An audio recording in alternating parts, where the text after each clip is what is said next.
Welcome to From the Spectrum podcast. This is a podcast about autism. It is my goal to explain what is autism. I intend to use a mixture of scientific literature, personal experience, and opinion. With opinion, I will explain why I feel the way I do and give examples. I will provide links to various references for each episode. For each episode, we will discuss various aspects of autism.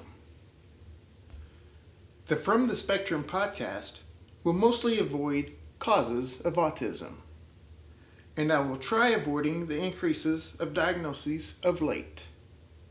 This is like playing tug of war with barbed wire, and I don't think I want to travel down that path. For today's episode, we will spend time discussing symptoms of criteria A from the DSM-5 TR. Remember episode 1. These symptoms are crude and intends to capture the spectrum. In addition, I will provide personal examples, observations of others, and dialogue from others. Remember, these symptoms are not exhaustive, neither by the DSM or the ones I provide. Lastly, like reviewing criteria B, some of the word selection here makes it sound like autistics need changed and molded to fit an acceptable phenotype. And to that I want to say, at times, parsing this out is challenging because we are all unique and have a capacity for superpowers. In other words, our behaviors and interests might not be acceptable to all. And now, A1. Deficits in social, emotional reciprocity, in other words, back and forth, ranging, for example, from abnormal in quotations here, abnormal social approach and failure of normal back and forth conversation. 2. Reduced sharing of interest, emotions, or affect. To failure to initiate or respond to social interactions. Okay, first, are you interesting? Do you see the things we see? Do you have a wonderful ability to become captivated by a range of whatever we are interested in? Do you have that ability?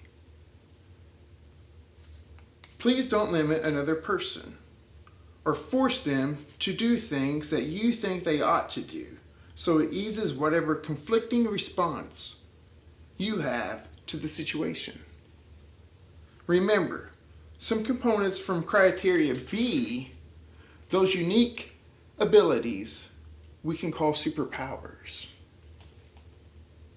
I want to qualify my comment. I want to qualify it because humans and our internal states are all on spectrums. I want to say, don't change people just because. Help them become them. Help them to understand their abilities and themselves as they are created, not as you think they should be. Please check out Simon Baron-Cohen and Temple Grandin on how to cultivate Autistic's incredible gifts. Because I am on this topic now, yes, Simon Baron-Cohen and the actor Sacha Baron Cohen are first cousins. Both Simon Baron-Cohen and Temple Grandin, who is also autistic, have a lifelong work of doing great things for autism. We know speech and language difficulties align with autism. The why is less interesting to me. Sure, things like the sensory processing problems resulting in becoming overwhelmed, a lack of opportunity to develop social skills, and a history of bad experiences, the breakage and choppage of speech and language, and so forth. All of these are possible causes. It is known autistics with good speech and language still have trouble with the back and forth of conversation. But remember, what we are experiencing inside our brain is captivating and safe. Examples of A1 include when and how to join a conversation. This is me. I will walk up to 2 or more people and I have a purpose. I need something from one or more of the people. It is challenging and awkward interfering that conversation to extract what we need, what I need. At times, I can stand there and I suspect because maybe this is what people do, the others think I'm there to join the conversation. Not likely. At times, I can begin dialogue with myself. Is now a good time? Is there a break in the action to jump in? Am I interfering? Maybe I should just come back. Or, most likely, I'm thinking and will do, I'll just figure it out myself. People with autism become very self-sufficient. And often, I can miss that opportunity to join the conversation. It is complicating. When I was younger, and still today, ending a phone conversation is awkward. That standard back and forth, when is it over, and when to hang up the phone. Overall, the phone conversation at times is difficult to know when to talk. Now, at 43, it is funny, and I have experience with others capturing my awkwardness, and it is indeed funny. However, at different stages, such as a teenager, it is a different feeling. It is fascinating on different ages impact is different. The obvious challenges with back and forth and my typical monotone voice introduces weird feelings. Another factor is the monotone voice. To me, I am loud. As a child and adult, I have experience with appraisals calling me monotone. Most of my life, people thought I said Brian when saying my name. The lack of enunciation and the monotone was a bad combination. I can say that experience did not help me in my social desires, or lack of. As an adult, it has gotten much easier for me.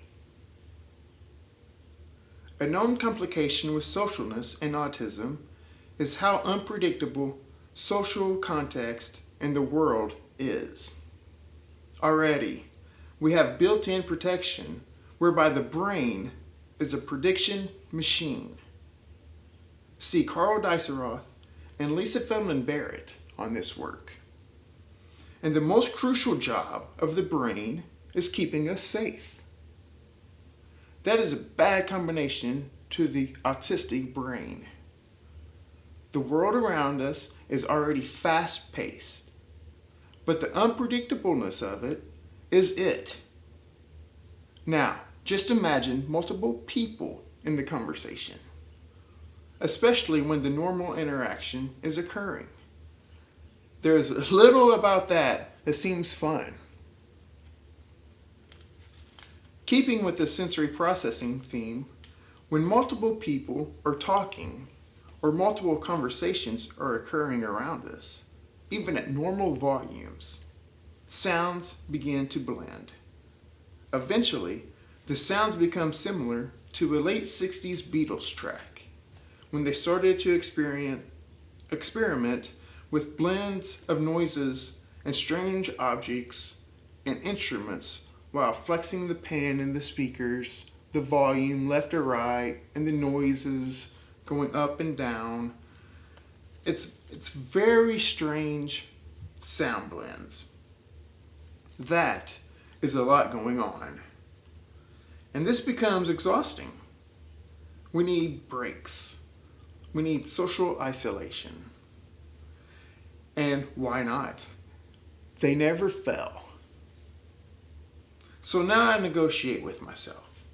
The unpredictableness and overwhelming sensory inputs, or that calm and exciting safety net of what is extremely interesting going on in my brain at that time. Those extreme fixated interests will always win. The propensity of the so-called abnormal fixations and intensity is not difficult. This is preferred. Lastly, on this topic, you can understand that indifference discussed in the first episode. I suspect we get stronger at blocking out that outside world.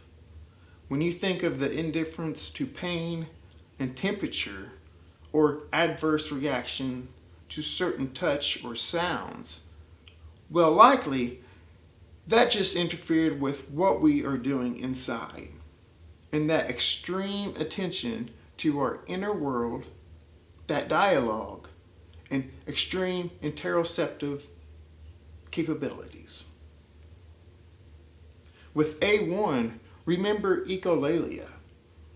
It is hard to keep pace with the social back and forth, especially when we get hitched on a word or phrase and understanding what it means. Now, imagine multiple people around or in the conversation. That situation or our inner dialogue. It is not complicated to understand our whys. I have noticed at times when speaking, I put my hands out as if pushing on a wall. I just simply have my palms out, facing away from me and facing the world. This is me trying to slow down the outside world. It is a barrier so I can remain in thought and dialogue with hopes. Only hopes my speech and language will not fail. Now, with speaking, when I am speaking thoughts, I have a propensity to the blockage and broken speech. It is difficult to merge everything into the same pace. The sensory processing comes at high rates of speed. Diceroth says it's a fire hose of information. When reading out loud, this is the hardest.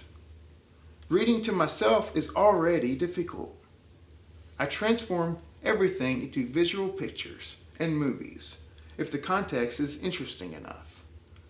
So I am processing the visual system.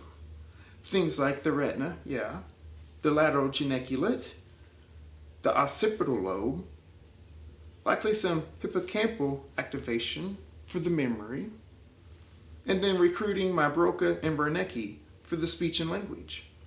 Merging that speech and language with the visual processing of words, the context of the story, and the memory, I still have to execute the spoken words. That's a lot to think about. More social exhaustion.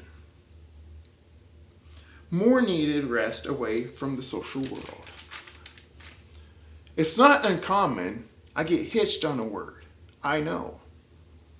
But at that time, the word looks too close to other words. That's a conundrum.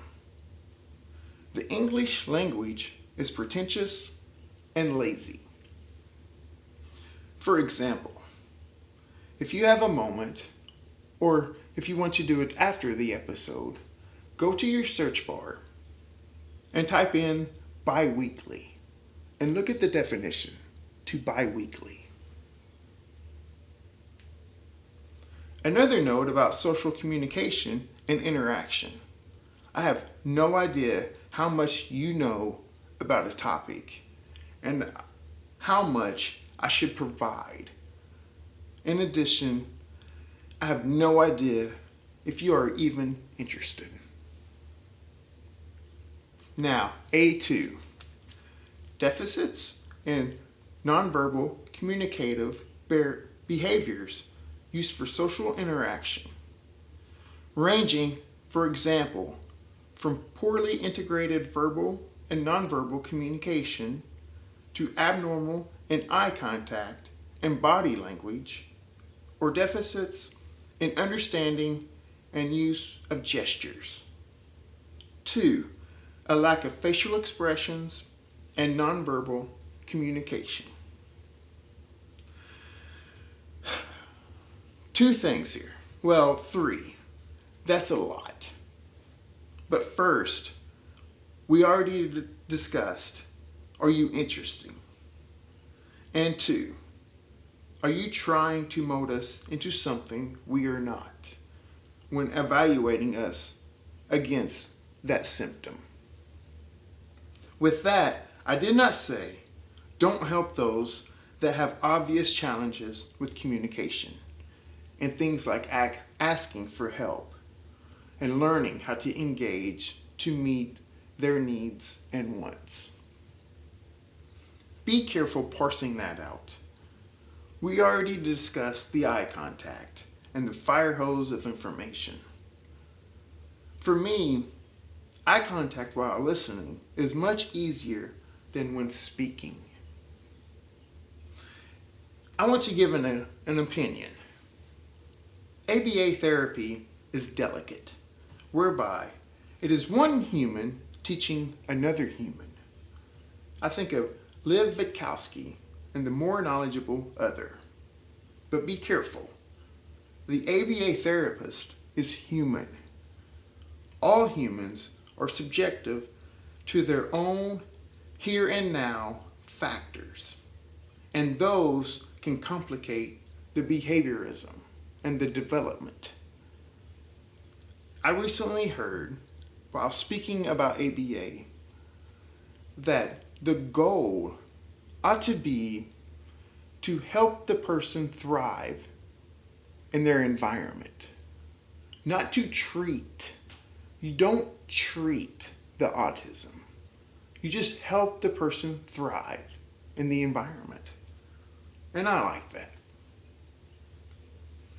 Now, with the verbal and nonverbal, the overarching phenomenon is sustaining the appropriate, in quotations, behaviors for durations. It requires vast mental effort, a complete exhaustion of our metabolic energy. Hopefully, as we are reviewing symptoms, you can understand how the anxiety is tracking alongside here. With A2, and really all of criteria A, that loss of opportunity to build those social skills. A significant source of our social skills comes from interacting, participating, and observing. It is not difficult to understand much of our ability comes from watching others, especially at young ages. As a child, a teen, or adult, people with autism miss this learning source. Think about how your interest, autism or not, provides you comfort. The comfort in that nervous system. You can sustain that topic.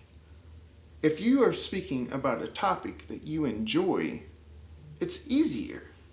The interaction, the more you have knowledge on the topic, it becomes much easier. With autism, this accelerates those restricted type behaviors and makes something already difficult, like socialness, worse.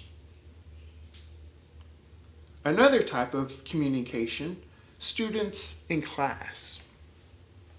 For me, despite how hard I try, despite how much deliberate effort I exert, listening and following along, and or while taking notes, is always been nearly impossible.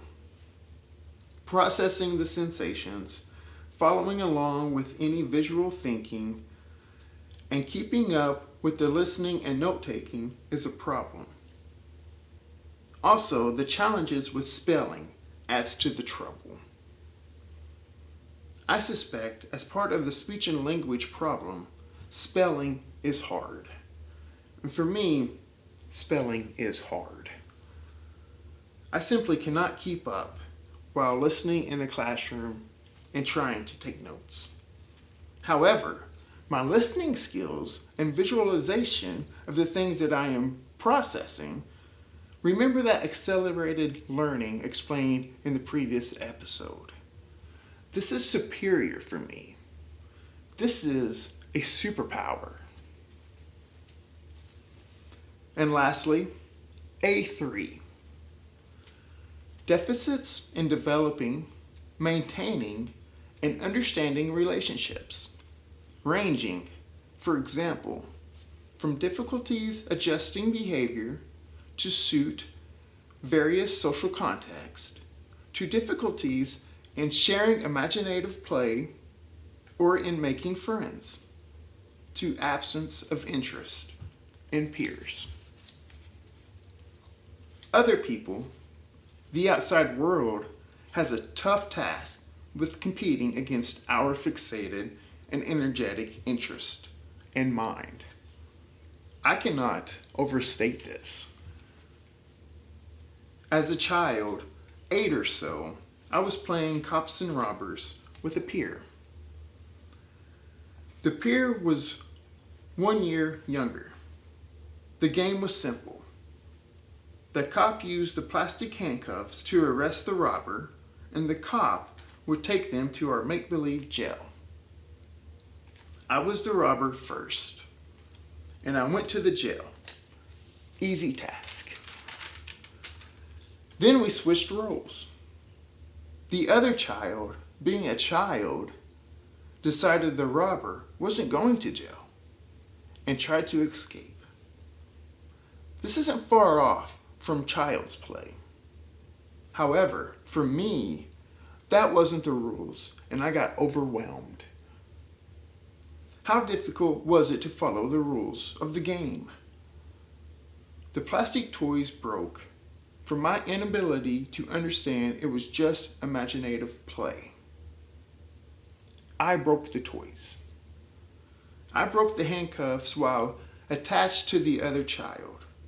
I was trying to move him to the jail area and was not budging from the simple rules. Fits like this was common. Another example, in the 80s and 90s, the video games kind of emerged and took off. They were common for us.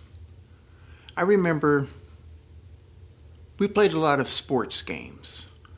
At that point, I could interact with children around my neighborhood. We were fairly close.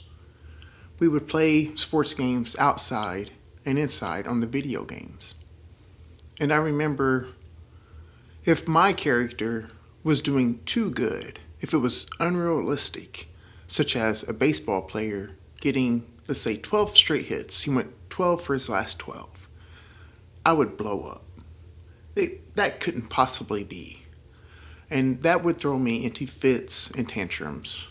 And I had troubles with maintaining the video games and being able to interact on things like that. Now, if you think about children at 8, 9, 10, 11, 12 even, and they have a character that they're controlling. And this character is doing unbelievably well.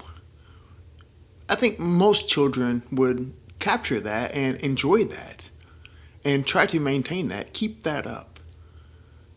Me, on the other hand, I would take control of it and deliberately, let's say for the baseball player, make outs. I would get him out to regulate his let's say, batting average to a realistic range.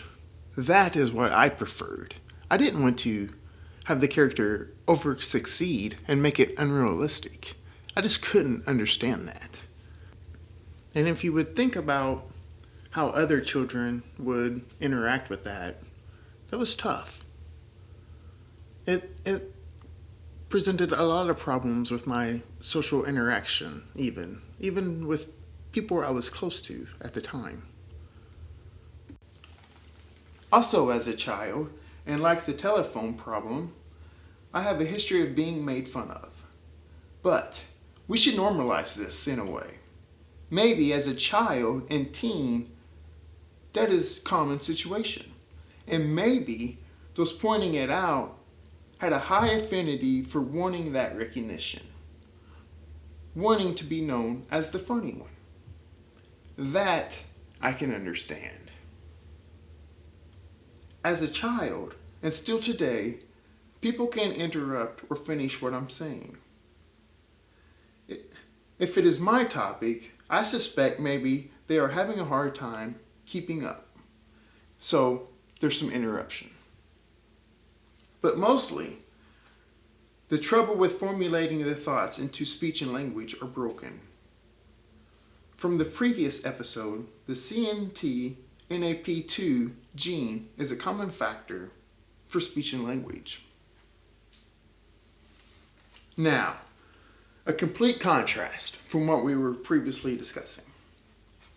As I have aged, I have found myself severely touched and moved with hearing things from others, such as in psychotherapy practice. I genuinely care and can experience empathy. A lack of empathy from autistics is a misnomer. Look for some links covering this. Empathy appears to be a general description.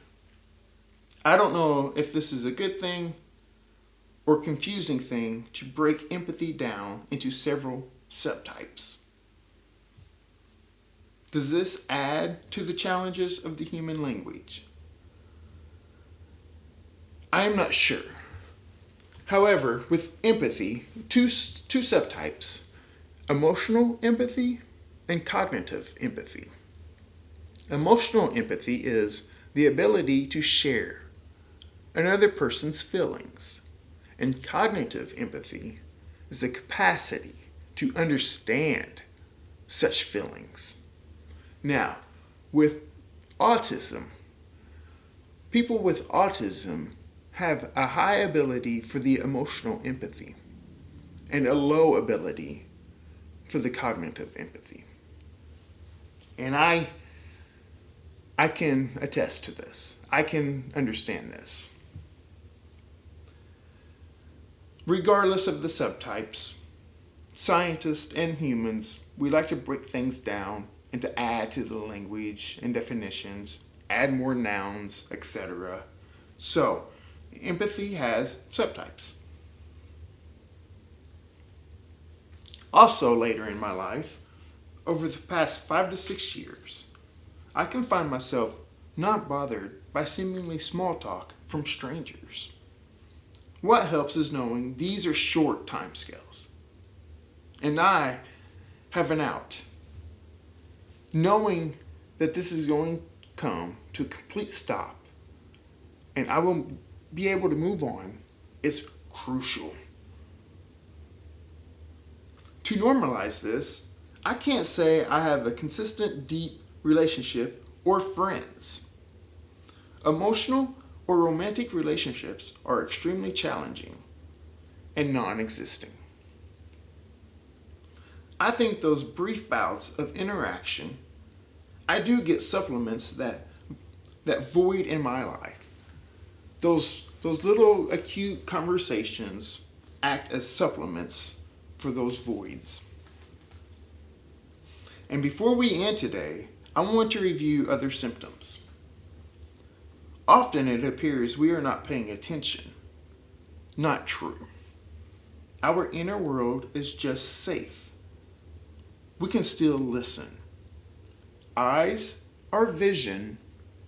Ears or auditory. We are often passive in the passive assertive spectrum. If assessed, this will likely be caught. This manifests from we don't persuade, manipulate, or care much about your decisions. They're your decisions. Often, at least a couple of times a week, and I've done this for decades, I wonder just how many hundreds of decisions we make per day. It's wild. We give a perception of being rude or aggressive. Remember those items we covered about opportunity and being direct? We have no gray areas. We see the objectives. Let's just get to it while communicating. Also, marketing ourselves and talking about ourselves is awkward. I never understood why a job interview would ask me why I'm a good candidate. This is the worst possible question. Pull the answers of the candidates to know why this is a bad question. We are often awkward in those interviews too. We don't do interviews well. Before we end, I have a correction. Last episode I said Leo Kanner published in Pathology. It is actually published in Nervous Child. Leo's publishing falls in the pathology section of Nervous Child. As we wrap up today's episode on Criteria A, I ask you to understand how these symptoms implicate our ability to socialize and build and maintain relationships. Also, how much Criteria B is a factor. It is okay to have Criteria B. It is okay to live like B movie. If you have questions, comments, concerns, criticism, or you just want to reach out, please do. I would enjoy your conversation. You can email me at info.fromthespectrum@gmail.com. And thank you for listening to From the Spectrum podcast.